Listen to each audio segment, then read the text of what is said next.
സ്കൂട്ടറിൽ കടത്തുകയായിരുന്ന 10 ഗ്രാം കഞ്ചാവും 20 gram hashish ഓയിലുമായി യുവാവ് പിടിയിലായി.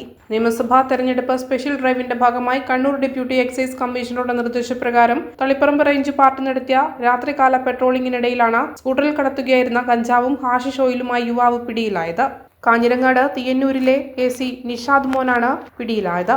ഇയാൾ മുൻ കഞ്ചാവ് കേസിലെ പ്രതി കൂടിയാണ്. തളിപ്പറമ്പ് മേഖലയിലും പൂവം കാഞ്ഞിരങ്ങാട് മേഖലയിലും മയക്കുമരുന്നുകൾ എത്തിക്കുന്നതിൽ പ്രധാന കണ്ണിയാണ് നാഷണൽ പെർമിറ്റ് ലോറി ഡ്രൈവർ കൂടിയായ ഇയാൾ. കേരളത്തിലെ പുറത്ത് വാഹനവുമായി പോയാൽ മംഗലാപുരത്ത് നിന്ന് തിരികെ വരുമ്പോഴാണ് കഞ്ചാവ് ഹാഷിഷ് ഓയിലും കൊണ്ടുവരുന്നത്.